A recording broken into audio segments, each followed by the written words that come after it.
5 गलतियों के बारे में जो आपको अकाउंट्स के पेपर में बिल्कुल भी नहीं करनी है। एग्जाम में सिर्फ ब्लैक पेन ही यूज होता है।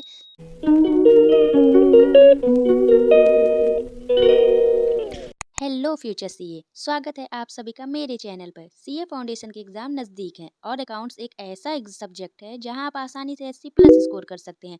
लेकिन अक्सर स्टूडेंट वो छोटी गलती कर बैठते हैं जिसकी वजह से उनके 15 से 20 नंबर कट जाते हैं। आज की इस वीडियो में मैं आपको बताऊंगी ऐसी 5 गलतियों के बारे में जो आपको अकाउंट्स के पेपर में बिल्कुल भी नहीं करनी है। तो चलिए शुरू करते हैं।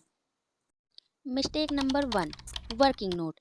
सबसे पहले और सबसे बड़ी गलती है इग्नोरिंग वर्किंग नोट। बहुत से स्टूडेंट्स को लगता है कि सिर्फ बैलेंस शीट मैच हो गई तो पूरे नंबर मिल जाएंगे, लेकिन आईसीआई के स्टेप मार्किंग सिस्टम में वर्किंग नोट के अलग से मार्क्स होते हैं। अगर आपका फाइनल आंसर गलत भी हो गया है लेकिन वर्किंग नोट सही है तो आपको आधे से ज़्यादा नंबर मिल सकते हैं।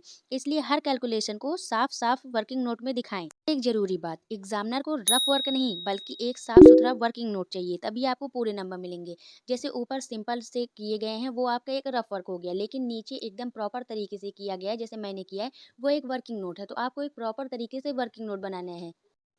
मिस्टेक नंबर 2, थ्योरी और ट्रू फॉल्स। दूसरी गलती, अक्सर हम प्रैक्टिकल के चक्कर में थ्योरी को भूल जाते हैं। याद रखिए, पहला सवाल 12 से 16 नंबर का होता है जो ट्रू फॉल्स में आता है। यहाँ गलती यह होती है कि हम लोग सिर्फ ट्रू फॉल्स लिखकर छोड़ देते हैं लेकिन उसका रीज़न नहीं लिखते। बिना रीज़न के आपको मार्क्स नहीं मिलेंगे। थ्योरी को हल्के में ना ले। आप अगर आपने सिर्फ फॉल्स लिखा तो हो सकता है आपको 0 नंबर मिले। ये रीज़न लिखना जरूरी है।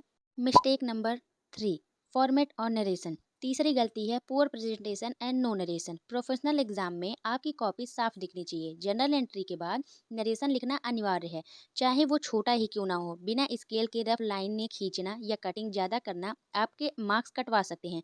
In the books of general entry accounts head को सही से लिखिए। आप ऐसे ही रॉन्ग एंट्री कर सकते हैं। ये जरूरी नहीं है कि आप प्रॉपर एक फॉर्मेट बनाएं, लेकिन आपको सही से लिखना है। ऐसे कुछ भी आप नहीं लिख सकते हैं। टेक नंबर 4, चौथी गलती, बैड टाइम मैनेजमेंट। पेपर शुरू होते ही सीधा 15-20 नंबर वाले कठिन सवाल पर मत जाइए। अगर वो टैली नहीं हुआ तो आप नर्वस हो जाएंगे और पूरा पेपर आपका बिगड़ जाएगा।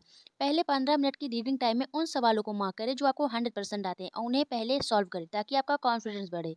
मैंने 15 मिनट रीडिंग टाइम का एक वीडियो बनाया है, वो मैं नीचे टैग कर दूंगी। मिस्टेक नंबर 5, पांचवी और आखिरी गलती, एग्जाम में पहले कई स्टूडेंट सवाल को सिर्फ कैलकुलेटर पर सॉल्व करते हैं या देख लेते हैं कि हाँ ये तो हो जाएगा, लेकिन एग्जाम हॉल में जब पेन हाथ में आता है तो हाथ रुक जाते हैं। इसलिए कम से कम 2-3 मॉक टेस्ट पेपर पूरे 3 घंटे बैठकर हाथ से सॉल्व करें। एग्जाम हॉल में जब आप पूरा सवाल पहली बार पेन से लिखते हैं तो गलतियां ज़्यादा होती है और समय कम पड़ता है, तो इन बातों का ध्यान रखें।